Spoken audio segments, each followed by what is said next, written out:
Hello there! Before Robert Zemeckis took a bad turn at Uncanny Valley, he was responsible for one of the most beloved trilogies of all time, Back to the Future. This series of time travel comedies have made a major impact on popular culture and continues to remain very successful to this day. So today, in honor of this great franchise, I'm going to be looking back at Back to the Future.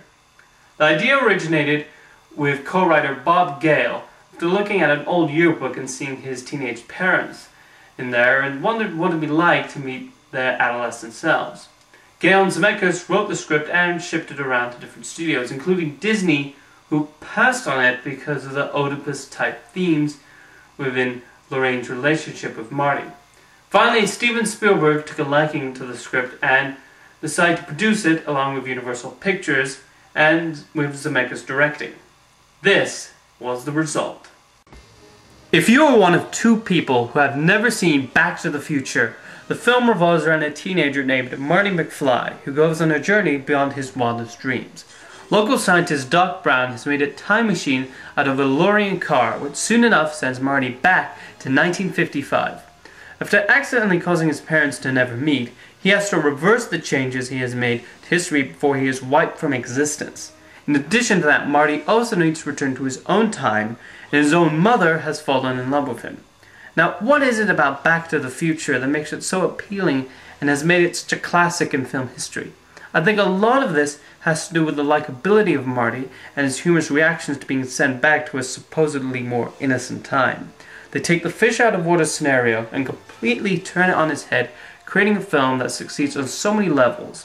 It's not simply a science fiction comedy, it's also filled with adventure, suspense, romance, and action. This is not an effects-driven film relying on the intelligence of the script and the repeat value of the film that allows us to catch new things on every viewing.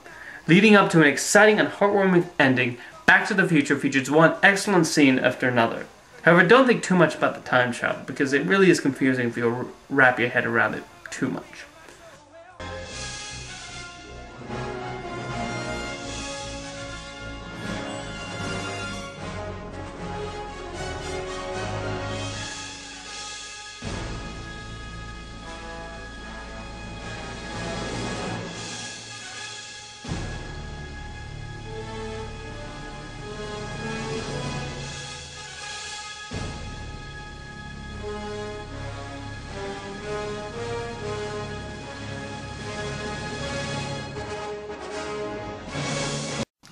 Back to the Future was a massive success at the box office, and despite its cliffhanger ending, Robert Zemeckis and Bob Gale had never intended to make it into a trilogy. Nonetheless, they trekked on and shot both parts 2 and 3 back to back. Released in 1989, Back to the Future Part 2 was a darker sequel, but nonetheless a very fun one that transported us to 2015 with one of the most elaborate depictions of the 21st century ever depicted in the 1980s film. While Zemeckis made it as elaborate as possible, realizing that accurately depicting the future would seriously outdate the film. He was correct in predicting the current 3D craze, as well as video conferencing. So, we still have around 6 years for Hasbro to invent the hoverboard. Also for Part 2, the stakes are raised, as Marty has not only to deal with the changing in the future, but of the past and present as well. Special effects work is also improved, as the filmmakers were able to have Michael J. Fox seamlessly appear 3 times in the same frame. Zemeckis also successfully recreated a lot of events in the first film when present Marty returns to 1955 once more, which also leads to some very funny in-jokes for the Back to the Future fans. Part 2 was a box office success, and its intended cliffhanger left people excited for the final chapter in the Back to the Future trilogy.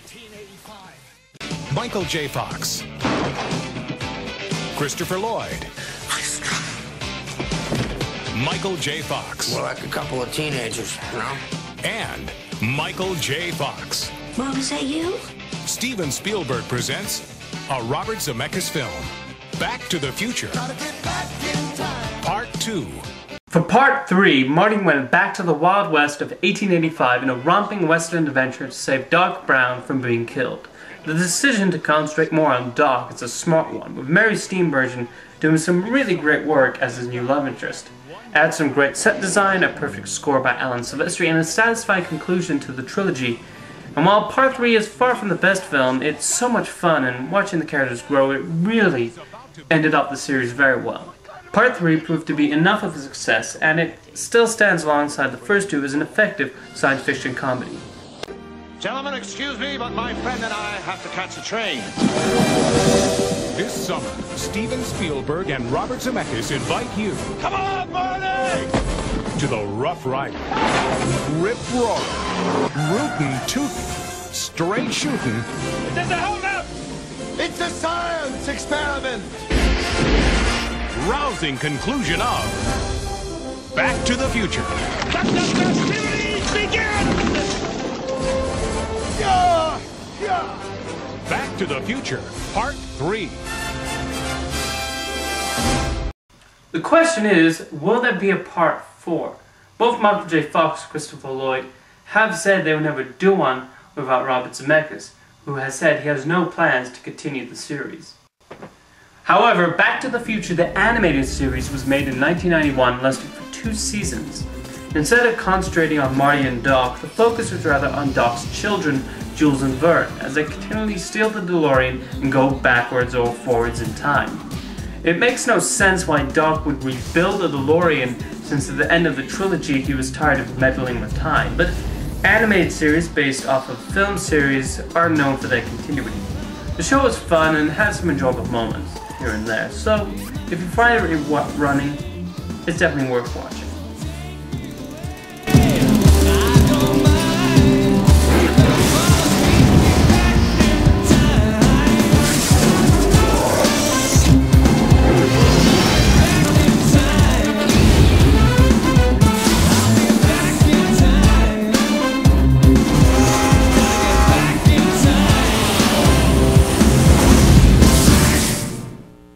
So that's Back to the Future for you. One of the most fun and rewatchable film franchises of all time, and one that continues to get new generations of fans each year.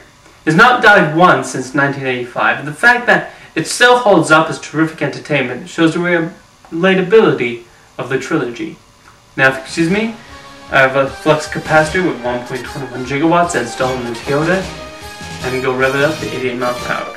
Remember, where we're going, we won't need.